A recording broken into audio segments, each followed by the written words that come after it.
Imagine you're the CEO of a Spanish company. It's 2010.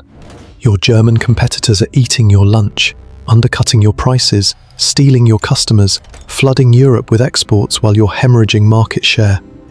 You need to act fast, so you reach for the panic button, the one labelled currency devaluation, the emergency tool every country has used for centuries when competitiveness collapses. Devalue 20%. Boom. Your exports are cheaper overnight, orders flood back in, problem solved. Except, you reach for the button, and it's gone. Because in 1999, when your country adopted the euro, you didn't just join a currency, you surrendered the escape hatch. You traded sovereignty for a spot in the club. And now, when the crisis hits, you realize what you signed up for. Welcome to the euro prison, a monetary union designed to be unbreakable, even when breaking free is the only way to survive. Look at the comment section right now. I bet half of you are saying the euro saved Europe. Stick around. Let's see if you still believe that in 15 minutes. Here's the deal. The euro isn't just a currency, it's a cage. When 11 countries adopted the euro as physical cash on January 1st, 2002, they eliminated the two most powerful tools in economic policy making: independent monetary policy and exchange rate adjustment. Think about what that means. If Spain enters a recession, it can't cut interest rates. The European Central Bank sets one rate for 19 countries.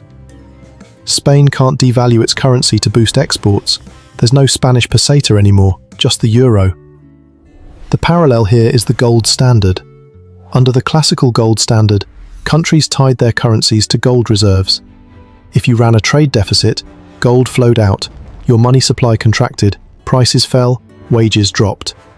Deflation forced adjustment, but at catastrophic human cost. The euro replicates this rigidity without even the theoretical benefits. At least under the gold standard, countries could eventually deflate enough to restore competitiveness. The euro eliminates that mechanism entirely.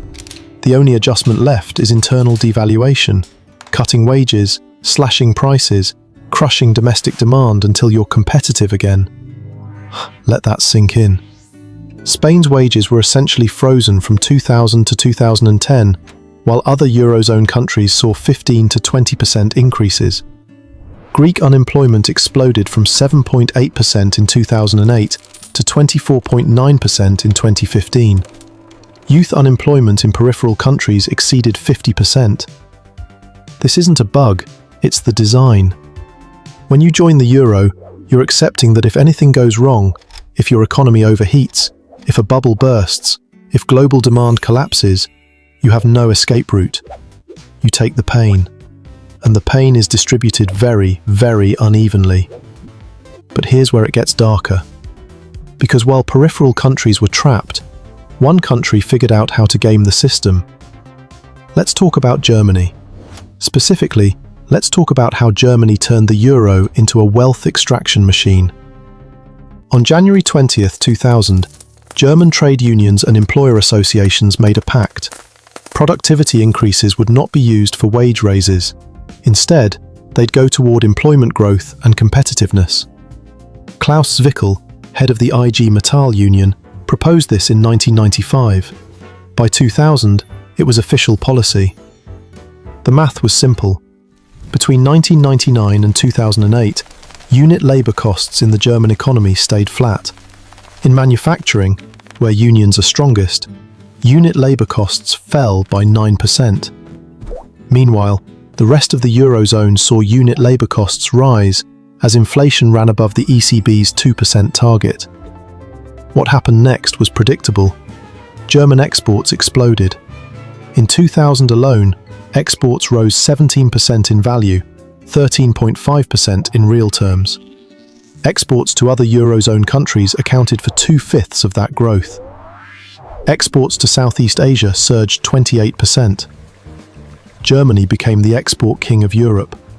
Not through superior innovation, not through miraculous productivity, through wage restraint. German workers accepted stagnant wages so German corporations could undercut competitors across the continent. And here's the kicker. This wage moderation was responsible for half of the divergence in Eurozone trade balances. Germany's competitive gains came directly at the expense of peripheral countries, which couldn't devalue to keep up. But wait, if German exports were booming, shouldn't Germany's economy have been thriving? Nope. Domestic demand growth in Germany between 2000 and 2005 was negative 0.1% annually. Compare that to 3.2% in the rest of the Eurozone. German workers weren't earning enough to buy things. The entire economy was geared toward external demand, selling to foreigners while Germans themselves stayed broke. This created a doom loop. Germany accumulated massive current account surpluses. Peripheral countries incurred corresponding deficits. German banks lent the surpluses back to the periphery, funding consumption and real estate bubbles. And when those bubbles burst, Germany pointed fingers and demanded austerity. By 2018, Germany's current account surplus hit 32.8 billion euros per month, roughly 28% of GDP annualized. That's not economic strength, that's economic parasitism. So where did all that German money go? Let me show you. Here's what happens when you eliminate currency risk and set interest rates for an entire continent based on Germany's needs. Capital floods the periphery. In Spain, real interest rates fell by approximately 4 percentage points when the country adopted the euro. Mortgage maturities exploded, from an average of 10 years in 1990 to 28 years by 2007. Suddenly, Spanish families could borrow amounts previously unthinkable. And borrow they did. Credit growth in Spain peaked above 25% in 2006. Approximately 15 percentage points of that was housing credit. In 2006 alone, Spain started construction on 856,561 housing units. That's almost 1 million homes in a single year in a country of 40 million people. To put that in perspective, Spanish housing construction in 2006 exceeded the combined housing starts of Germany, France, and England. This wasn't driven by demand, this was driven by cheap money. The ECB set interest rates appropriate for Germany, which was stagnating, but wildly inappropriate for Spain, which was overheating. Low rates fueled a speculative frenzy. Construction and real estate accounted for 18.5% of Spanish GDP by 2006, roughly double the Eurozone average. Meanwhile, German banks were funding the party. Between mid-2001 and mid-2005, German banks raised approximately 250 billion euros through securitization and asset-backed commercial paper markets. Much of this flowed to Spain, Portugal, Ireland, and Greece, funding mortgages, car loans, consumption. The circular flow was perfect. German banks lent money, peripheral borrowers used it to buy German goods and real estate, the money returned to Germany as deposits and reserves. Germany got richer, peripheral countries got bubbles. Portugal, Ireland, Greece, same story, different details. Ireland's banks extended mortgages exceeding 100% of property values, funding them through wholesale markets. Portugal's external liabilities accumulated to unsustainable levels. Greece borrowed to fund government consumption rather than productive investment. It's like giving a teenager a credit card with no limit and then acting shocked when they max it out buying sneakers and concert tickets. And then, predictably, catastrophically, the music stopped. Summer 2007. The US subprime mortgage market collapses. Credit markets freeze globally. European banks that funded lending through securitization suddenly can't access new funding. In Spain, the correction was immediate and brutal. Housing starts collapsed from 856,000 in 2006 to 34,873 in 2014. Think about that. Nearly 1 million housing units under construction 1 year. 34,000 8 years later. Unemployment in the construction sector alone increased 170% between summer 2007 and 2008. By 2012, Spanish unemployment hit 27%. Youth unemployment exceeded 53% in 2014. Spanish house prices fell 8% in 2008. By 2013, they dropped 37% from peak. Families that bought at the top were underwater. Banks holding mortgages were insolvent. The entire financial system teetered. But remember, Spain couldn't devalue. It couldn't cut interest rates independently. It couldn't print money to recapitalize banks. The only option was internal devaluation. Cut wages, reduce spending, let unemployment soar until prices fell enough to restore competitiveness. In absolute terms, Spain lost 3.8 million jobs between 2007 and 2013. Let that number sit with you. 3.8 million people. Nurses, engineers, construction workers, waiters, suddenly without income. Youth unemployment didn't just spike, it became structural. By 2016, nearly 46% of unemployed Spanish youth had been out of work for more than a year. Many just left. Emigration spiked. Spain's best and brightest, university graduates, skilled workers, packed their bags for Germany, the UK, anywhere offering jobs. Brain drain on a scale not seen since the Spanish Civil War. I spoke to a Spanish software engineer named Miguel, who told me he spent 2 years unemployed after graduation in 2010, sending 300 plus job applications with 0 responses. He finally moved to Berlin, where he got hired within 3 weeks. His parting shot? Spain didn't want me. Germany did. But if you think Spain had it bad, wait until you hear about Greece.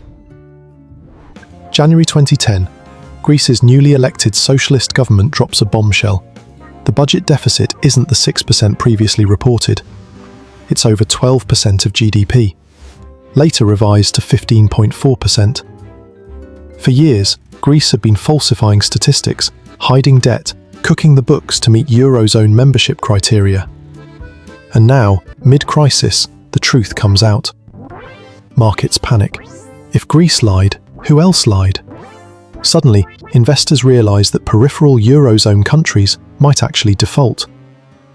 Bond yields on Greek, Portuguese, Irish and Spanish debt spike. Greece is locked out of markets entirely by April 2010. The EU and IMF step in with a €110 billion bailout in May 2010. Germany provides the largest chunk, €22 billion. In exchange, Greece commits to €30 billion in spending cuts and tax increases. The austerity is severe and pro-cyclical.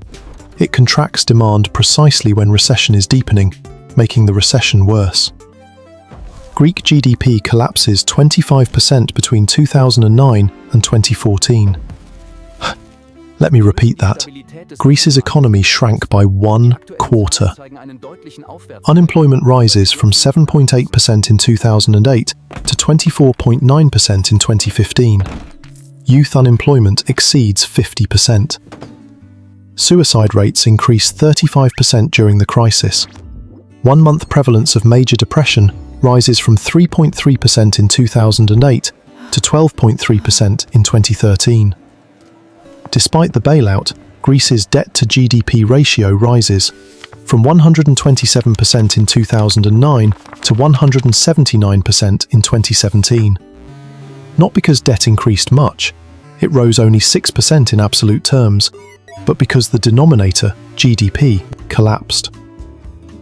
Greece receives a second bailout of €130 billion in 2012, including a 53.5% haircut on privately held Greek bonds. That's €197 billion restructured. A third bailout of €86 billion comes in 2015. Greece defaults on an IMF payment in June 2015 before ultimately remaining in the Eurozone. Only in August 2018 are Greece's bailout programs officially declared ended, though the country remains under external supervision. Greece was told austerity would restore confidence and growth. Instead, it destroyed an economy, ruined a generation, and proved that Eurozone rules are designed to protect creditors at the expense of debtors. And while Greece burned, money was fleeing the periphery at record speed. Let me explain something most people don't understand. Target 2 balances. Target 2 is the infrastructure Eurozone central banks use to settle cross-border payments. When a Greek citizen transfers money to a German bank account, The Bank of Greece records a liability, and the Bundesbank records a credit. Before 2008, these balances were tiny, around 100 billion euros total across all countries, because private markets financed cross-border flows. But after the crisis, private capital fled the periphery and sought safety in Germany. Greek deposits fell 17% in 2011 alone. Approximately 65 billion euros fled Greece since 2009. 16 billion to foreign accounts, 1/3 to Britain, 10% to Switzerland. Spanish deposits fell nearly 3%. Italian deposits fell just under 2%. Meanwhile, German deposits rose 3%, French deposits 10%. This capital flight shows up as Target 2 imbalances. By mid-2012, Germany's Bundesbank held a credit of approximately 900 billion euros. By May 2023, that figure hit 1.082 trillion euros, roughly 28% of German GDP. Italy and Spain combined held 1.045 trillion euros in Target 2 liabilities, approximately 32% of their combined GDP. Think about what this means. If Italy or Spain were to exit the Eurozone, they'd need to settle these liabilities in full, according to Mario Draghi's 2017 letter to the European Parliament. Settling 600+ billion euros would require either extraordinary fiscal transfers or catastrophic debt restructuring. This is why peripheral countries are trapped. Exiting the Eurozone would trigger financial chaos, bank runs, currency redenomination risk, legal battles over trillions in cross-border claims. Staying means accepting permanent subordination. Target 2 isn't a payment system, it's a hostage situation. The periphery owes the core so much money that leaving would be economic suicide. So they stay, even as their economies stagnate. So if currency devaluation is impossible and exiting is suicidal, what's left? The answer? Internal devaluation. Cut wages, slash prices. Let unemployment soar until your economy is competitive again. Spain tried this. Public sector salaries were cut 5%. The traditional 14-month bonus Spanish workers received? Suspended. Government spending dropped 8.9% in 2013. Portugal underwent severe wage cuts and pension reductions, as required by the EU IMF programme. Italy implemented labour market reforms designed to reduce unit labour costs. The theory was simple. Lower wages, lower prices, cheaper exports, increased competitiveness, economic recovery. Except it didn't work. Here's why. When you cut wages, workers spend less. Consumption collapses. Businesses lose revenue. Investment falls. Unemployment rises. This triggers more wage cuts, more spending cuts, more deflation. It's a doom loop. Research on Spain found that internal devaluation faced a wage-led demand structure. Lower wages reduced purchasing power, which reduced consumption, which deepened recession. Export performance improved slightly, but the demand destruction effect on domestic activity outweighed export gains. Spain's unemployment remained above 40% for youth in 2012 and above 25% overall through 2018. Unemployment eventually declined, but recovery required years of subpar growth and investment stagnation. Italy provides an even starker example. Despite comparable labour reforms, Italy's share of world imports fell from 4.5% in 1999 to 2.9% in 2016. Wage restraint didn't fix structural problems with Italian export competitiveness. The fundamental flaw: internal devaluation might work for one country adjusting against stable trading partners. But when the entire Eurozone pursues internal devaluation simultaneously, the result is continent-wide deflation and demand destruction, not competitive repositioning. It's like trying to win a race by shooting yourself in the foot. Sure, you're lighter now, but you're also bleeding out. Meanwhile, Germany kept winning. By 2018, Germany's current account surplus reached 32.8 billion euros per month, approximately 28% of GDP when annualized. These aren't just impressive export numbers, they're evidence of structural imbalance. Here's the thing. Germany's surpluses require peripheral deficits. You can't export more than you import unless someone else imports more than they export. Germany's gains are peripheral countries' losses. And because peripheral countries can't devalue, they're forced to reduce imports through austerity and unemployment. This deepens their recessions, making it harder to grow out of debt, which requires more austerity, which deepens recession further. Germany's surplus isn't a sign of superior productivity or innovation. It's the mirror image of Southern Europe's crisis. Yet German policymakers lecture peripheral countries about fiscal discipline and structural reform, while refusing to address their own imbalances. The 2012 Fiscal Compact enshrined austerity as Eurozone law, but included no enforcement mechanism for surplus countries to expand demand or raise wages. Funny how the rules only constrain deficit countries, never surplus ones. Almost like the system is designed by and for Germany. And the human cost? Let me show you. Youth unemployment in Spain exceeded 50% in 2014. In Greece, over 50%. These aren't just statistics. These are people, university graduates, skilled workers, young families, facing years of unemployment and underemployment. Career trajectories were derailed, skills never developed, lifetime income potential was permanently reduced. Many emigrated rather than wait for recovery. By 2015 to 2020, a generation of Spain's and Greece's most educated young people had left for Germany, the UK, and other countries offering jobs. This brain drain represents permanent loss of human capital. Doctors trained in Greece working in Germany, engineers from Spain in London, teachers from Portugal in France. The periphery paid to educate them, the core reaps the benefits. Research shows that unemployment before age 25 has lifelong consequences for earnings and career progression. The Eurozone crisis didn't just create temporary unemployment, it created a lost generation whose income potential was destroyed before they even started. I talked to a Greek doctor named Sophia, who moved to Munich in 2013 after spending a year unemployed despite her medical degree. She told me, "Greece trained me, Germany pays me, but Greece still asks why we're angry." So after a decade of crisis, bailouts, austerity and mass unemployment, did the Eurozone converge? The promise of European integration was simple. Peripheral countries would gradually catch up to core countries in productivity and living standards. Capital would flow from rich to poor. Technology and expertise would transfer. Everyone would prosper. That promise failed. New EU member states, Poland, Hungary, Romania, the Baltic states, did converge from 1995 to 2008, but convergence slowed after the crisis for newer members and reversed entirely for Southern Europe. Per capita incomes in Southern Europe fell from 85% of the EU average before the crisis to 80% afterward.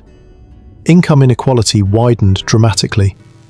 Successful city regions, Frankfurt, Amsterdam, London, saw productivity skyrocket. Peripheral regions stagnated. The pattern is clear. The Eurozone amplified rather than reduced inequality. Centripetal forces concentrated capital, skilled workers, and high-value added industries in already prosperous cores. Peripheral regions lost their most productive workers through migration and remained trapped in lower productivity activities. Research shows that regional divergence within Europe has widened since 2008, suggesting the competitiveness gap is not cyclical, but structurally embedded in the Eurozone's design. The euro was supposed to unite Europe. Instead, it created a permanent underclass of peripheral economies locked into subordination. So why do peripheral countries stay? Because the alternative is even worse. Here's the prison. Peripheral countries face two choices, both terrible. Option 1. Stay in the Eurozone, accept permanent subordination, implement austerity, watch youth emigrate, endure decades of stagnant growth. Live under rules designed by and for Germany. Option 2. Exit the Eurozone, settle massive Target 2 liabilities, 600 billion euros for Spain, similar for Italy. Trigger currency redenomination risk, face bank runs as depositors flee, Watch savings and pensions collapse. Endure hyperinflation or depression, or both. Risk financial chaos reminiscent of Weimar Germany or Argentina's 2001 collapse. Neither option is acceptable, which is precisely why peripheral countries remain trapped. The Eurozone isn't a currency union, it's a cage with no exit. And the longer countries stay, the harder it becomes to leave, because debts accumulate, target 2 imbalances grow, and the potential chaos from exit becomes even more catastrophic. Mario Draghi's 2012 "whatever it takes" speech stabilized financial markets, but it didn't solve the structural problem. The ECB can prevent default crises through bond purchases. It can't restore competitiveness or growth to peripheral economies. The fundamental question remains unresolved. Can the Eurozone function as a genuine monetary union without fiscal transfers from core to peripheral countries? Or without debt forgiveness mechanisms? Or without exit routes? Historical comparison to the United States suggests the answer is no. The US functions as a monetary union because it has a federal fiscal system that channels resources from prosperous regions to struggling ones. Texas pays for Mississippi. California subsidizes West Virginia. The Eurozone has no such mechanism, and politically, creating one is impossible. German voters will not accept permanent transfers to Greece. Northern European taxpayers will not fund Southern European pensions. So the Eurozone remains trapped between two untenable positions. Either permanently transfer resources from north to south, politically impossible, or accept that the currency union cannot function equitably for all member states. The euro is a financial roach motel. Countries check in, but they can't check out. Let's recap.